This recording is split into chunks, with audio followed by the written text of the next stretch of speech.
Over this past weekend, I picked up this old tin full of old coins for $100. Let's see how we did.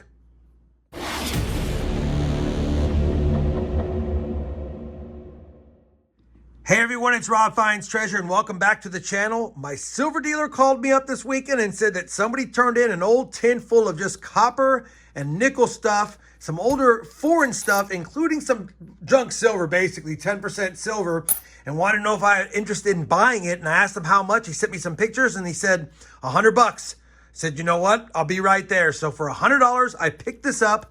I think we're going to do pretty good because regardless, it's going to be a fun hunt. I know I can see some silver in here. I see V-nickels, buffalo nickels. I see wheat cents. I thought I saw an Indian head cent, and we got some plated steel cents. Oh, look at this. And we've got a really nice 2-cent piece. I did not know that was in there. 1864. I'll have to double check the motto. It looks like it's the large motto type, which is the least valuable one. But that's a nice coin. I'm not going to let that slosh around in there any longer. But yeah, anyway, I think it's a pretty good deal. We'll have to see how it goes. But I'm going to get right to the hunt. I know you guys don't like long intros. We're going to dump it out really quick. Then I'm going to sort it by pennies and nickels and the foreign stuff I'll put on top. And we'll see how we go. I'm not going to look at dates, or at least try not to, until after the sort.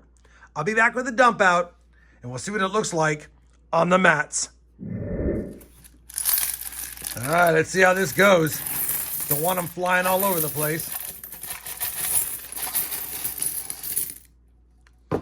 Man, that is really cool. That is really cool. What's this? Nope. Nope. That is a California gold $50 replica. First of all, it's the wrong type of shape. Yeah, and the weight's wrong and the sound's wrong. Anyway, that was exciting for a second. But regardless, I know we have some silver in here. I know we have some cooler, older coins like wheat cents and Indian head cents, buffalo nickels, V-nickels, you name it. And we've got that cool 2-cent piece. Let me get the sort on. I'll get everything sorted and bring you guys back as soon as I have that done. 1 hour later. All right, we have got it sorted. Holy cow, what a bunch of goodies here. That's all the wheat cents. Didn't look at the dates. That's the Indian head cents. We have two 2-cent pieces. They're both 1864 large mottos. This one's heavily corroded. This one's probably a VF 20 or 25 coin. I would say it's around 20 to 25 bucks. So we got a fourth of our money back just in that coin alone. A ton of Liberty Head V-nickels, holy cow. A decent amount of buffaloes. And we even had, 7 war nickels, which I will get to a sort on those here in a second. We had 1, 2, 3, 4, 5, 10% Mexican pesos. I think those are a couple of bucks each. So there's 20 bucks right there. We have $20 there and 25 there. We're right around $40, $45 already. And then some miscellaneous foreign coins. None of these have any major value, and that's a fake gold replica of a California $50. So pretty cool up there. Got a pretty good amount of stuff to sort through. The wheats are going to take forever, but I think we'll start with the nickels, and we'll start with the 35% war nickels. See if we have any varieties or better dates. I'll do those really quick and bring you right back. All right, for the silver wartime nickels, we had 2 43Ps, a nice 43D, a 44D, a 44S, a 45D, and a 45S. 45S is in pretty good shape overall, but take a look at this. Pretty much a key date as far as the war nickels are concerned. Only like 13 million minted. That's a pretty nice 43D. I don't see them too nice too often, so that could be an upgrader for someone's collection for sure. No varieties on any of these. I already double checked them, so these are just going to go into the rolls. Now let's move on to the buffalo nickels, see how we do on those. All right, we finished with the buffalo nickels really quickly. Nothing exciting here, no varieties. And we had 3 dateless ones without a mint mark and 1 dateless one with a Denver mint mark just peeking out at the bottom. I might nick a date that one for the end of the hunt. We have a 1915P that you can see, 2 1919Ps, a 1920P, 2 26Ps, 2 27Ps, and a 27 Denver, if I have it in the right spot. Yep. And then we have a 1929P, 3 1930Ps, a 34D, and then 35 PDNS, 36 PDNS, and 37 P&D. And like I said, no varieties. And I believe this 1935S is in pretty nice shape with almost a full horn. Might have been cleaned, I can't quite tell, but it's still a nice coin. Again, nothing exciting here. I think what I'll do really quick is I'll just nick-a-date this Denver minted one just in case it's the 1918/17 Denver Buffalo nickel. Let me do it really quick. I'll be back with a date on that, and then after that, we'll move on to the Liberty Head V nickels. All right, I've got it nick-a-dated, and I'll tell you, it was a heart stopper at first. It is most definitely a 1918 Denver, the year we wanted, but you can clearly see it's not the 18/17, but holy cow. For a split second when I saw the 18 pop, you know I took a close look at it. 1918 Denver, we'll take that as well. I'll put that up there. Like I said, nothing super fantastic in those. Still a fun hunt. I'll add the Philadelphia no mint mark dateless ones to my Philadelphia dateless jar that I have for a future restore date with nick-a-date video coming up. Now let's move on to the Liberty Head V nickels. I'll get them sorted first, and then I'll bring you guys back in after the sort. Well, the Liberty Head V nickel collection is pretty dang epic. It's only missing 8 Liberty Head V nickels from the entire series. Now, some of them are the toughest dates, but take a look at this. We have the 1883 with cents. That's the better of the 1883s. The one without cents is not here. We have the 1884.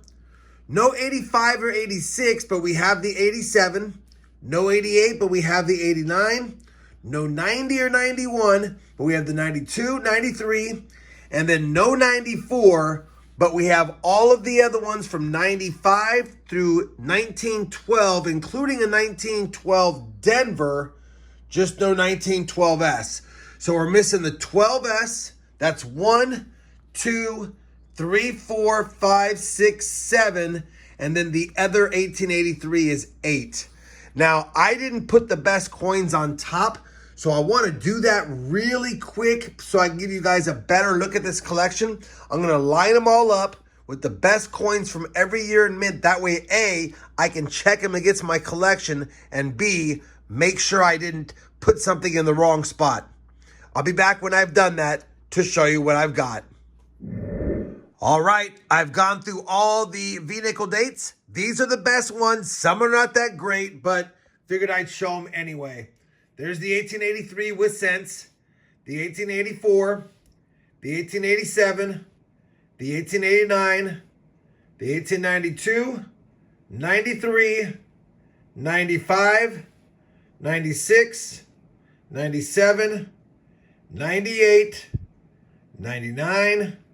That 1900 is pretty nice overall. I think we have full Liberty on that one. Really close, if not full Liberty. Still a nice coin. 1901, 02, 03, 04 is pretty nice. 05 is pretty nice. I know this one is environmentally damaged, but it is a nice coin overall. So I figured I would take the coloring or the discoloring over some of the other slick ones. 1907 is pretty nice overall as well. It was cleaned, but still a nice coin. And then we've got a nice 08, 1909, 1910, 1911, 1912, and 1912 Denver. Pretty nice collection right there. Matter of fact, I already took a peek. The only one I don't have is the 1887. So I'm going to be able to put it in my collection, and then I'll double check to see if any of these upgrade my Liberty Head V-nickels. I don't think they do, but you never know. I've not done a lot of collection buys that had a lot of V-nickels like this, so we'll have to see if I can upgrade any. I'm going to do that. This is becoming a long part of the video, and I still have all these wheat cents, and I still have the other stuff. So let me go ahead and just double check to see if I have any upgrades. I know I have an addition, and I'll bring you back with a look at my book in just a moment. All right, we've plugged in the 1887, and the only nickels I am missing are the impossible dates, the 1885 and the 1886. I actually found years ago a 1912S, but I didn't know what the mint mark was because the back was corroded, so I had to nicodate it. And yeah, 1912S. I knew it had a mint mark, I just couldn't see. Either way, this has only been assembled from buying lots like this. I have never purchased any Liberty Head V-Nickels on their own to fill the spot. So yeah, not a bad book. Nothing's great in here. Nothing's gradable, but still fun to put together this collection. Eventually, I'll upgrade them. We did not have any upgrades today, but we did have an addition, and I wasn't expecting that. All right, let me tube up all these extra Liberty Head V-Nickels. Then we'll move on to the small batch of Indian Head pennies. And then after that, we'll work on the monster load of the wheat cents. I'll be back when I've got this cleared away, and we'll cover the Indian Head cents next. All right, we've got the nickel sets put away. Put all the other ones away as well, but this is the set of 24 different and then 16 different as a backup set. And then, of course, it gets less and less as we move along. But that being said, I got the Indian Head cents sorted as well. Nothing's fantastic here. We've got a hold and damaged 1882. We've got a damaged 1890. Then they get a little bit nicer, or at least some do. Here's a pretty nice 1891. It's been cleaned. We've got a cleaned 1898 and a regular one, an 1899, a damaged and cleaned 1904. And then a cleaned 1905 that actually has good detail, but it's been cleaned. And then a decent 1905 that may have been cleaned a long time ago, but the patina on it's pretty nice. It's a nice looking coin. And then we've got a 1906 and a 1907. So really nothing with any major value here. I mean, some of the nicer detailed coins might sell for a few extra bucks, but outside of that, no better dates. And even the oldest one is hold. So that's it for the Indian Head pennies. Let's now start the big task of sorting the wheat cents. And I tell you, I see a lot of 40s and 50s on top. Excuse me. But hopefully there's some oldies down below as well. We'll take a peek. As I sort it, I'll give you periodic updates. I'll be looking for varieties under my scope. And if I happen to catch some oldies and some goodies, I'll bring it back as well. Fingers crossed. We have more than just 40s and 50s wheat cents in here. All right, really quickly, I'm bringing you back because whenever I get wheat pennies in big lots like this, I always pull out the steel cents first. And while I'm doing that, I pull out the beauties. These are all the ugly ones. I've checked all the dates. There is no 1944s. I've checked these for varieties. There is no varieties. The ones on the left are obviously replated in the 70s, most likely with another layer of zinc. And then these ones came from the mint, it looks like, and probably not recently replated, probably original, a little bit of oxidation going on, but all mint steel cents were plated with zinc to prevent rust, even though it didn't work very well. And yeah, so I'll double check these a little bit further to make sure they're original or if they're replated, but that's the nicest steel cents right there. And then these are the beauties. We had a couple of nice 1958 Ps, no DDOs. We had a nice 1953 Denver, a pretty nice 1952 Denver, and a surprise, a really nice 1937 Philly. Don't think it'll upgrade my personal collection, but that is a nice coin for being in this lot.